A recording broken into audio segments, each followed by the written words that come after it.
दोस्तों, प्यार और मोहब्बत के किस्से आपने बहुत से सुने होंगे, लेकिन मैं आपको आज ऐसी कहानी सुनाने जा रहा हूँ जिसमें एक प्रेमी और एक प्रेमिका होते हैं। एक ऐसा कदम उठा जाते हैं जिसकी वजह से गांव में एक बड़ी पंचायत बैठ जाती है। लेकिन पंचायत दोनों परिवारों को एक ऐसा फैसला सुना देती है कि जिसकी वजह से प्रेमी जो होता है उस फैसले के खिलाफ होकर एक ऐसा ठोस कदम उठा जाता है कि उसका जो परिवार होता है हमेशा हमेशा के लिए ख़त्म हो जाता है। लेकिन जब लोगों के सामने सच्चाई निकल के आती है, इससे सुनकर लोगों के रूह तक कांप जाते हैं। आखिर क्या था इस घटना में, इस घटना में क्या हुआ, इस घटना की आप पूरी तह तक सच्चाई जानने के लिए इस वीडियो को आप लास्ट तक ज़रूर देखिएगा।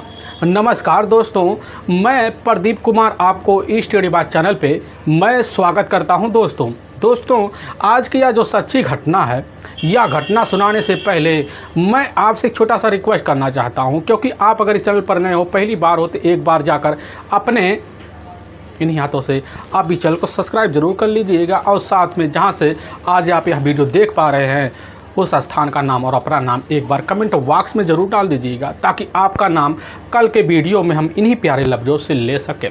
दोस्तों आज की यह जो सच्ची कहानी है, यह कहानी ठीक उत्तर प्रदेश और उसी में एक गाजीपुर ज़िला पड़ता है और ठीक उसी का ही एक नंदगंज थाना पड़ता है और उसी का सटा हुआ कुसमी कला एक गाँव पड़ता है। उसी गाँव के रहने वाले मुंशी बिंद होते हैं, जिनकी उम्र लगभग 40 साल के आसपास होती है। उनकी अपनी पत्नी भी होती है देवंती देवी, जिसकी उम्र 38 साल के आसपास होता है। लेकिन मुंशी के टोटल घर में दो बेटे होते हैं, जिसमें बड़ा बेटा राम आशीष होता है, जिसकी उम्र लगभग 21 साल के आसपास होता है। लेकिन उनका जो अपना छोटा बेटा होता है आशीष होता है, जिसकी उम्र 18 साल के आसपास होता है। लेकिन इधर मुंशी बिंद जो होते हैं अपने परिवार का खर्चा बर्चा चलाने के लिए मौके पर उनका मुंबई में ही निवासा बना होता है और वहीं रहकर टाइलगिरी का काम करते, जिसकी वजह से उनके पास अब ठीक ठाक पैसे आ जाते। लेकिन उसी पैसे से दोनों बच्चों और साथ में पत्नी देवंती देवी की खर्चे में कोई कमी नहीं रखते थे। परिवार की खुशी के लिए अपना रास्ता शहर बसा लेते हैं। लेकिन समय यूँ बड़े खूबसूरत तरीके से अब मुंशी बिंद का बीतने लग जाता है। वक्त बड़ी तेज़ी से भागता है, लेकिन तभी उनके घर में अचानक कुछ ऐसे काम पड़ जाता है कि वह मुंबई से अब ट्रेन पकड़ते हैं। ट्रेन पकड़ने के बाद ठीक जो होता है अब 6 जून अब साल 2024 को ही अपने गांव पहुंच जाते हैं। सोचते हैं काम निपटा लेंगे, फिर दोबारा अपने काम पे निकल जाएंगे। लेकिन वह ऐसी मुसीबत उनके ऊपर आन पड़ जाती है जिसकी वजह से उन्हें घर ही रुकना पड़ता है। तभी 8 जून अब साल 2024 का ही उनके ही पड़ोस में एक उनके अपने खास हितकारी होते हैं। उनके यहाँ शादी का कुछ फंक्शन चल रहा होता है और उनके पूरे परिवार को उस फंक्शन में शामिल होने के लिए घर तोड़ जो होता है इनवाइट मिला हुआ था। और मुंशी बिंद जो होते हैं अपने परिवार को लेकर अब शाम के टाइम जो होता है उन्हीं के घर पहुंच जाते हैं और घर पहुंचने के बाद जो होता है उनके घर परिवार वालों का सहयोग करते हैं। और इधर टाइम जब बीत जाता है लगभग आसपास 11 बजे के आसपास है, तो उसी वक्त मुंशी बिंद जो होते हैं अब वहाँ रहकर जब थक हार जाते हैं तो अपने पत्नी और साथ में दोनों बेटों को अपने साथ लेते हैं और लेने के बाद अपने घर पहुँच जाते हैं। और इधर मुंशी बिंद और इधर देवंती देवी जो होते हैं बाहर बरामदा होता है, एक कमरा होता है, अब उसी में अपनी चारपाई डालते हैं और डालने के बाद सो जाते हैं। और राम आशीष और आशीष जो होते हैं अंदर एक कमरा होता है, वहाँ चारपाई डालते हैं और वहीं चारपाई डालकर आराम से सो जाते हैं। लेकिन रात का अब इधर जब 12 बजे के आसपास टाइम होता है, तो उसी वक्त आशीष के कानों में वही पड़ोस में बज रहे अब डीजे की आवाज़ सुनाई दे रहा था। और उस आवाज़ को सुनकर उसके मन में हलचल मच जाता है और जिसकी वजह से वह अपने अंदर कंट्रोल नहीं रख पाता। अब इधर आशीष जो होता है उसी वक्त फैसला लेता है और फैसला लेने के बाद सीधा का सीधा अब जाकर उसी शादी के फंक्शन में शामिल हो जाता है और डीजे पर बड़ी तेज़ी से थिरकना शुरू कर देता है। लगभग थिरकते रहते वहाँ कई घंटे का वक्त बीत जाता है, आशीष को पता नहीं चलता है। लेकिन अचानक उसके दिमाग में न जाने क्या हो जाता है कि वहीं उसका शरीर जवाब दे बैठता है वह हताश हो जाता है। अब वह समझ जाता कि हमारी बस की बात नहीं है, अब ज़्यादा देर यहाँ थिरकना। आशीष उसी वक्त समझ जाता कि हमें घर चलना चाहिए, रेस्ट करना चाहिए, नहीं तो रात भी काफ़ी हो चुकी है। और आशीष लगभग 2:30 बजे के आसपास जो होता है इधर अपने घर के लिए, और जब निकलता तो अपने घर का जो मेन दरवाज़ा होता है जैसे ही फाँक करता है तो चंद मिनट के अंदर जो होता है दोबारा अब वही डीजे के पास पहुंच जाता है। लेकिन डीजे वाले को और साथ में वहां खड़े लोगों को बड़े आनंद फानन में लग रहा होता है। उसके मुंह और उसके शरीर इतने तेज़ी से कपकपा रहे थे, ना वह सोच पाता ना कुछ समझ पाता है कि आखिर अपनी मन की बात इनके सामने अब कैसे रखे। तभी जाता है खुद डीजे के पास पहुंचकर और डीजे वहीं बंद कर देता है और वहीं बड़ी तेज़ से चीख चीख कर कहने लग जाता है कि हमारे घर में हमारे माता पिता और हमारे बड़े भैया की बड़े बेरहम तरीके से किसी ने हत्या कर दी है। और यह बात जैसे ही वहाँ खड़े लोग सुनते हैं, सुनने के बाद जो शादी का फंक्शन होता है अब वह फंक्शन पूरी तरह से मातम में बदल जाता है। लोग तुरंत जो होता है राम आशीष की घर की तरफ भागते हैं। तो जैसे ही अंदर जाते हैं तो पता चलता राम आशीष जो होता है घर के मेन दरवाजे के बगल पूरी तरह से अब खून से लथपथ अवस्था में पड़ा होता है। लेकिन जैसे ही थोड़ी दूर बरामदे की साइड में जाते हैं तो वहाँ देखते हैं कि इधर जो होता है खुद देवंती देवी और बगल में दूसरी साइड में मुंशी बिंद, वह भी पूरी तरह से खून से मृत अवस्था में अब पड़े होते हैं। इस तरह का नज़ारा देखकर वहाँ काफ़ी लोग सहम सजाते हैं। और उसी वक्त इसकी जो खबर होता है अब मुंशी बिंद के अपने बड़े भाई अब राम प्रकाश को मिल जाता है। और जब राम प्रकाश खबर पाते अपनी पत्नी और इधर तक अपनी माँ को अपने साथ लेते हैं और लेने के बाद वह उसी वक्त अब मुंशी बिंद के घर पहुँचते हैं। लेकिन घर का नज़ारा जो देखते हैं राम प्रकाश बिंद, वह ना कुछ सोच पाते हैं ना कुछ समझ पाते हैं, बड़े ही मुसीबत में फंस जाते हैं कि आखिर इनके घर में ना जाने किसी की क्या दुश्मनी पहले से पड़ी होती है जो एक ही साथ 3 हत्याएं कर चुका है। लोग वहाँ तरह तरह की बातें करते हैं। लेकिन उसी वक्त राम प्रकाश बिंद जो होते हैं अपने नज़दीकी अब जो पुलिस थाना होता है नानगंज में फ़ोन कर देते हैं। वहाँ के एसएचओ होते हैं शमसुद्दीन अहमद, वह भी जैसे खबर पाते हैं कि आखिर जो होता है इधर कुसमिती कला गांव में एक साथ 3 हत्याएं हो चुकी है, वह भी बड़ी सोच में पड़ जाते हैं क्योंकि मौके पर अपने ही इलाके का गश्त कर कर वह लौटे हुए थे। सोचने लग जाते कि चलो अब अपने बेड पर आराम फरमाया जाए। लेकिन उनके सामने जैसे इस तरह की खबर वहाँ की चौकीदार के द्वारा मिलता है, अब मिलने के बाद अपने होश और नींद पूरी तरह से उड़ा बैठते हैं। उसी वक्त इसकी जो सूचना होता है फोरेंसिक टीम को भेजवा देते हैं और शमसुद्दीन अहमद जो होते हैं अपने दल बल टीम को लेते हैं और लेने के बाद ठीक वहाँ से लगभग 5 किलोमीटर की दूरी सफ़र तय कर कर कुसमही कला गांव पहुँच जाते हैं। लेकिन जैसे ही मुंशी बिंद के घर में दाखिल होते हैं तो एक साथ 3 डेड बॉडी को देखकर उनके पूरे होश और जो हवास होते हैं वहीं खो बैठते हैं। क्योंकि ठीक बरामदे के जस्ट साइड जो होता है इधर मुंशी बिंद और बगल में हाथ पे हाथ डाले देवंती देवी पूरी तरह से खून से लथपथ और मृत अवस्था में होती हैं। लेकिन थोड़ी दूर पे चलकर वहीं पर राम आशीष का डेड बॉडी भी खून से लथपथ होता है। डेड बॉडी का वही थाना एसएचओ इधर समय अब निरीक्षण करना जब शुरू कर देते पता चलता है कि तीनों के गले पर एक ही तरह के निशान मारे गए हैं, वह भी किसी तेजधार नुकीले हथियार से। पुलिस की टीम काफ़ी उलझन में पड़ जाती है कि आखिर इस तरह की हत्याएं एक ही साथ घर में कौन कर सकता है। अब वहाँ पर खड़े काफ़ी लोग होते हैं, लोग तरह तरह की बातें करते हैं, वह भी अपने अंदाजे से सोचने लग जाते हैं कि आखिर जो होता है अगर उस वक्त घर में आशीष दोबारा पार्टी में ना गया होता है तो समझ लो आज उसका वही हश्र होता जो हश्र इस समय तीनों के साथ हुआ था। न जाने क्या किसी की दुश्मनी थी, इनके घर में से इस तरह की दुश्मनी निकाल लिया है।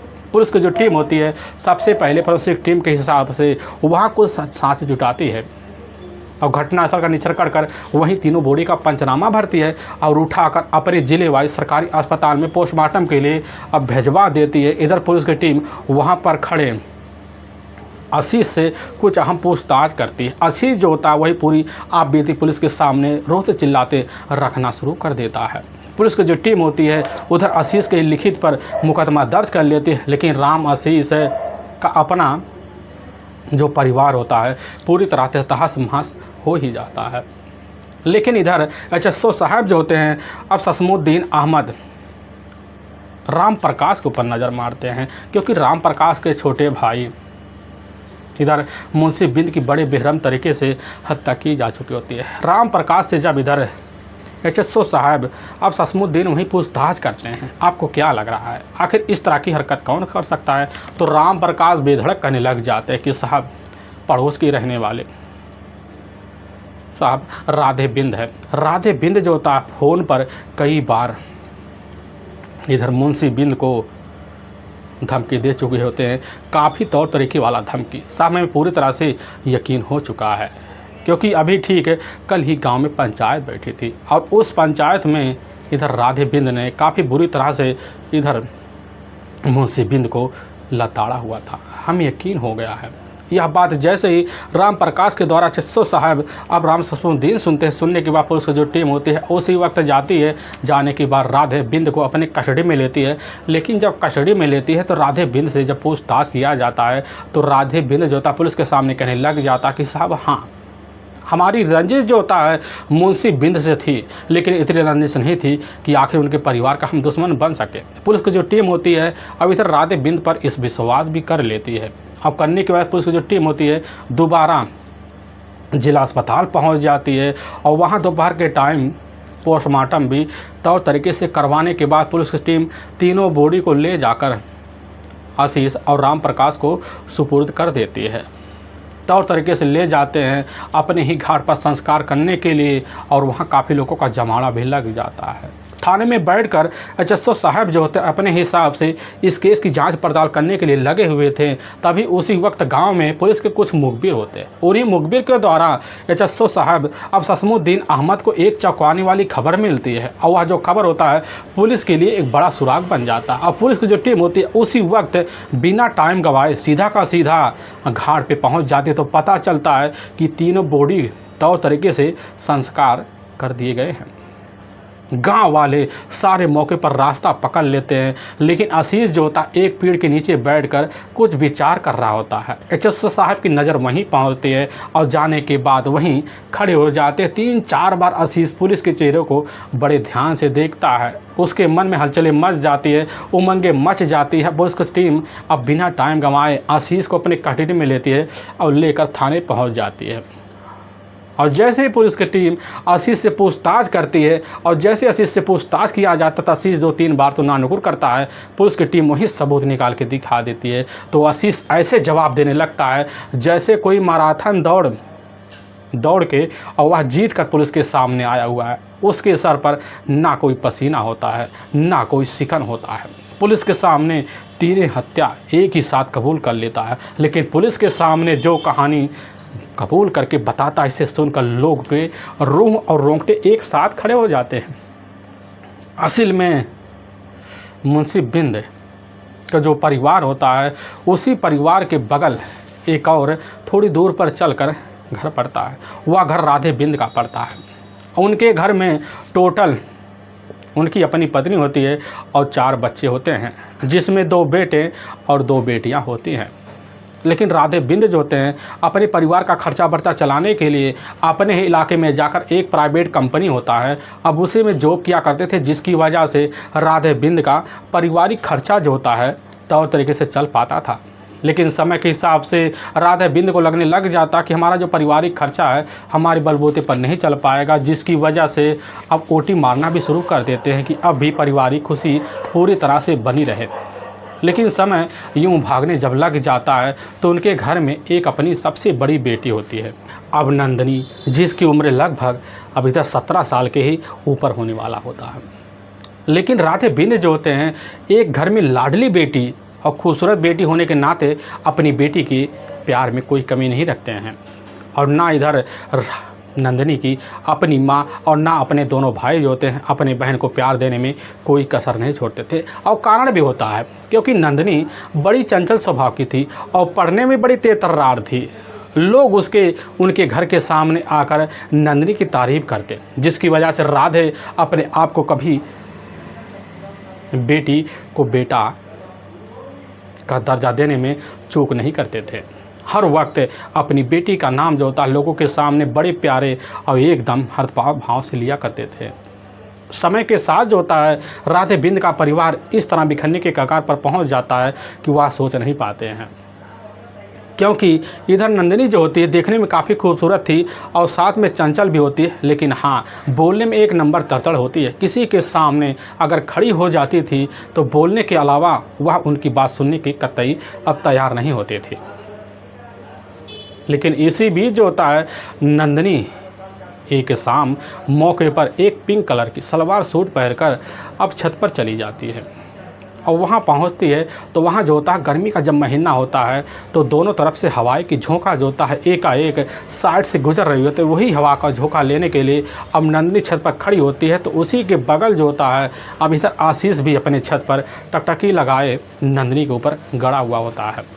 लेकिन नंदिनी के ऊपर इस तरह टकटकी लगा लेता है और उसी वक्त आशीष ठान लेता है कि अब नंदिनी को पाने के लिए अगर हमें कोई भी रास्ता अपनाना पड़े तो उसके लिए हम तैयार हैं।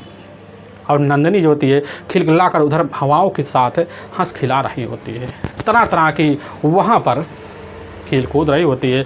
लेकिन आशीष की जो नज़र होती है खेल कूद की अवस्था को देखकर मन में घर कर जाता है और नंदिनी की नज़र जैसे ही आशीष के ऊपर पड़ता है तो आशीष की नज़र को देखकर अब नंदिनी समझ जाती है कि आखिर आशीष की जो नीयत है आज कहाँ तक है। यही सब समझ बूझकर इधर नंदिनी तो खुसखुरा कर नीचे उतर जाती, लेकिन आशीष जब मुस्कुराहट को देखने के बाद अब समझ जाता और उसी समय पूरी तरह से कसम खा बैठता है कि अब नंदिनी को अपनी दुनिया बनाने में पूरी तरह से सहयोग मरवाएंगे। इसके लिए हमें कोई भी अगर कदम उठाना पड़े तो हम तैयार हैं। अब उसी दिन से पड़ोसी होने के नाते जो होता है, इधर आशीष का अब नंदिनी के घर काफ़ी आना जाना बन जाता है। इतना आना जाना बन जाता है कि दोनों के मनमुटाव जो होते हैं एक साथ होने के लिए तैयार हो खड़े होते हैं, क्योंकि नंदिनी भी समझ जाती है कि आशीष आखिर हमारी दुनिया में बनकर एक दिन उभरेगा।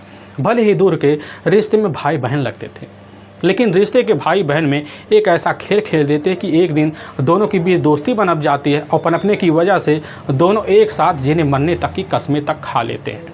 और इन्हीं कस्मों के बीच होती है इधर नंदिनी इस तरह उलझ जाती है कि उधर उसी वक्त आशीष के साथ ज़िंदगी बिताने का फैसला ले लेती है और उसी दिन से दोनों के बीच प्रेम प्रसंग चालू हो जाता है। बेधड़क चोरी छुपे प्रेम प्रसंग चलने लग जाता है। दोनों एक दूसरे के सामने जब भी बढ़ते हैं तो तुरंत प्रेम के वादे तक कर देते और वादों में इधर नंदिनी को यकीन हो जाता है कि आशीष से अच्छा लड़का हमें मिल ही नहीं सकता था।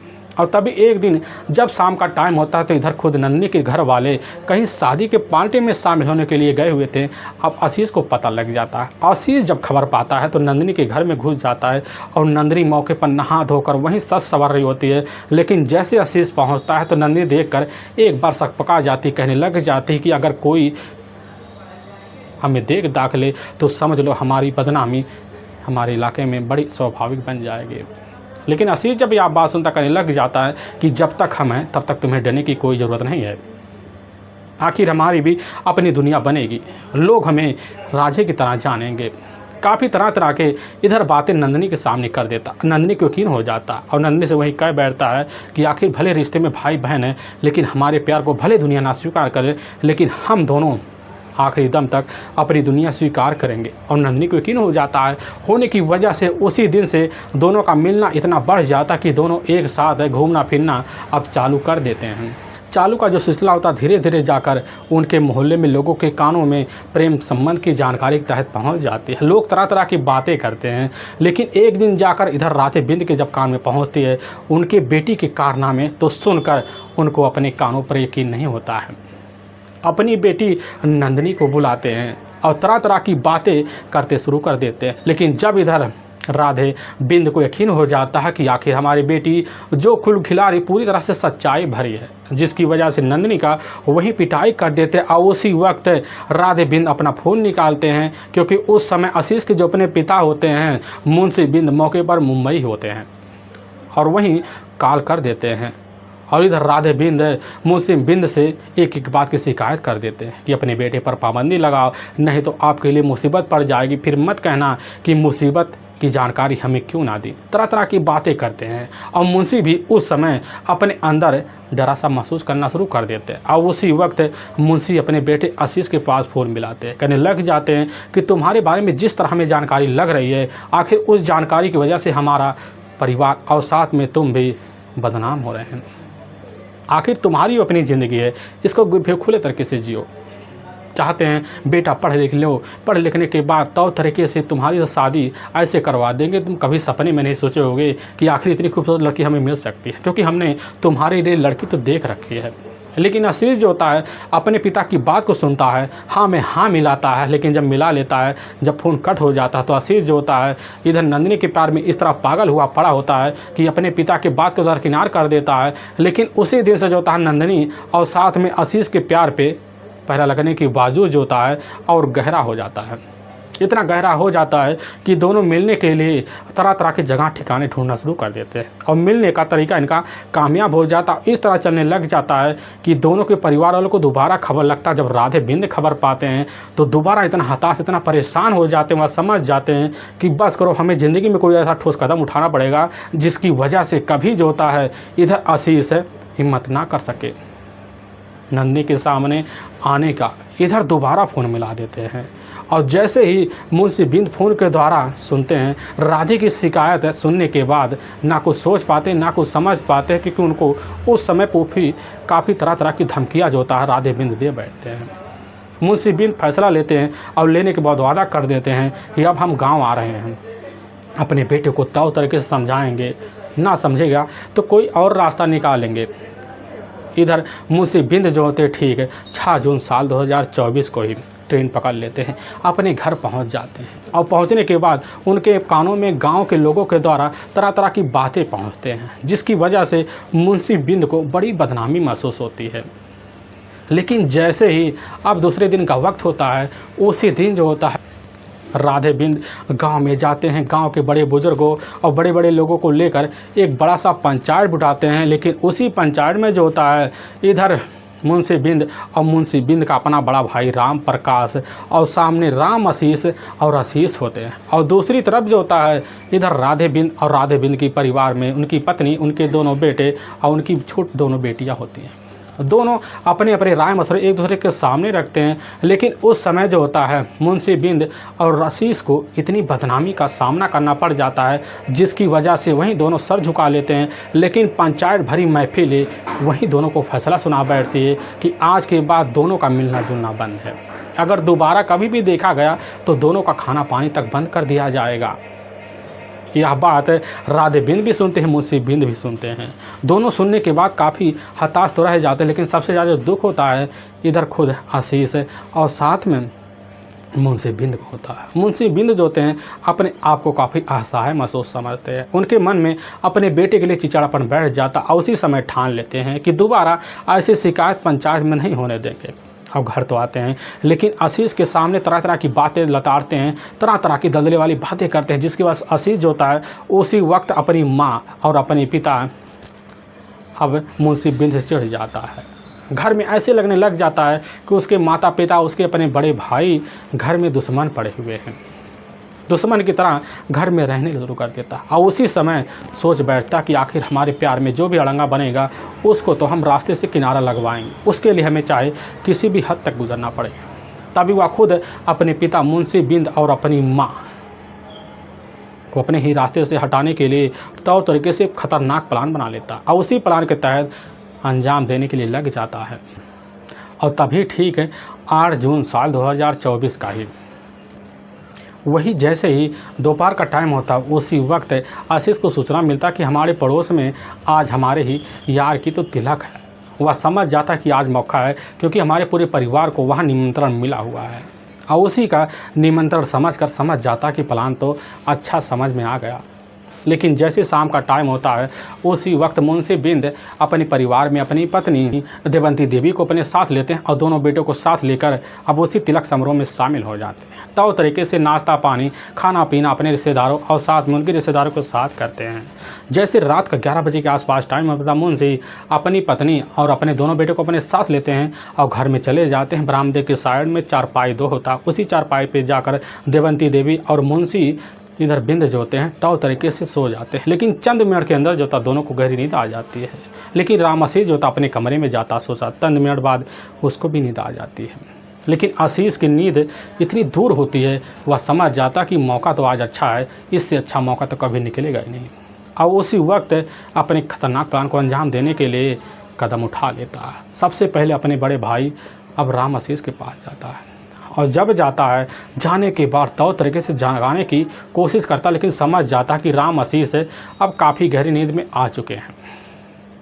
तुरंत अपने कमरे में से निकलता, बरामदे में जाता है और अपने पिता इधर मुंशी बिंद के सामने खड़े हो जाता है। लेकिन जब खड़ा होता, निगाह मारता है तो उसको ऐसे लगता है कि हमारे पिता जो होते हैं एक बहुत ही खतरनाक मुजरिम है। यही सब सोच साच कर उसी वक्त अपना दोनों हाथ उठाता है। उठाने के बाद अपने पिता का वहीं बेरहम तरीके से गला दबाकर हत्या कर देता है। लेकिन इधर मुंशी की जो आवाज़ होती है यहाँ जाकर देवंती के कान में पहुँच जाती है और जैसे वह नज़र मारते हुआ दौड़कर अपने बेटे के ऊपर टूट पड़ते हैं। लेकिन वह जो होता है अपनी माँ को भी उसी तरह इस दुनिया से जुदा कर बैठता है। लेकिन देवंती देवी चीखने जब लग जाती उसी इसकी आवाज़ जाकर राम आशीष के कान में पहुंचता। राम आशीष तुरंत अपने कमरे से निकलता, बाहर आता है तो देखता उसके अपने माता पिता पूरी तरह से मृत अवस्था में वहीं तो पड़े हुए हैं। अब इस तरह की नज़ारा देखकर राम आशीष ना अपने आप को रोक पाता है, ना कंट्रोल कर पाता है, ना सोच पाता है। लेकिन वहाँ पर खड़ा आशीष काफ़ी बड़ी उलझन में फंस जाता। वह सोच लेता है कि हमारे भाई की नज़र हम पे पहुंच चुकी है, अब तो हम पुलिस के हाथों से बचेंगे नहीं, क्योंकि सुबह होगा, सुबह के टाइम इसकी खबर पड़ोसियों को लगेगा और पड़ोसी के द्वारा लोग तरह तरह की बातें करने और थाने में जाकर हमें तो वही रस्सी का सहारा मिल जाएगा। यही सब सोच साझ कर आशीष समझ जाता कि बस करो, आगे हमें कौन सा कदम उठाना पड़ेगा। और उसी वक्त अपने भाई के ऊपर एकाएक टूट पड़ता है, ठीक वैसे ही गला दबाकर हत्या कर बैठता है। लेकिन आशीष सोच बैठता है कि आखिर इन सबको हत्या ना समझकर एक बड़ा अपराध पुलिस के सामने पेश किया जाए ताकि हमारे ऊपर शक ना आ जाए। और उसी वक्त जाता है, एक खुरपी लेता है और लेने के बाद तीनों के गले पर तेतर्रा निशान मार देता है ताकि पुलिस को यहाँ तक यकीन हो जाए कि इनकी जो हत्या हुई है किसी बाहर की रंजिश की वजह से हुई है। अब यही सब सोच साझ कर उसी वक्त अपने फैसले को, मंसूबों को समझ कर सोच लेता है कि अब हमारी दुनिया बड़ी खूबसूरत तरीके से हमारी प्रेम का, क्योंकि आशीष जो होता है नंदिनी के प्यार में इस तरह पागल हो जाता है कि ना अपना परिवार देखता, ना अपना रिश्तेदार देखता है।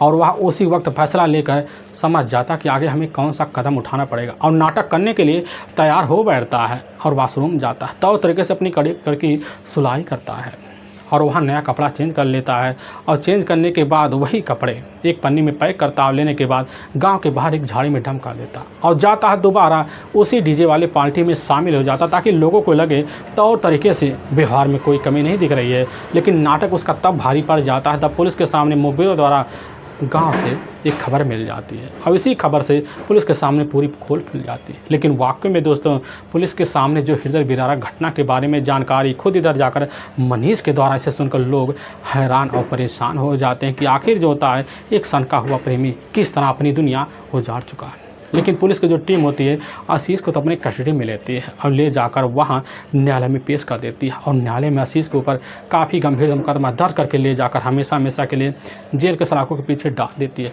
दोस्तों हमें इस घटना का सुनाने का जो उद्देश्य है किसी के दिल को ठेस पहुंचाना नहीं है, बल्कि आपको यह बताना है कि आप जहां भी रहें आप सावधान और सतर्क जरूर रहें।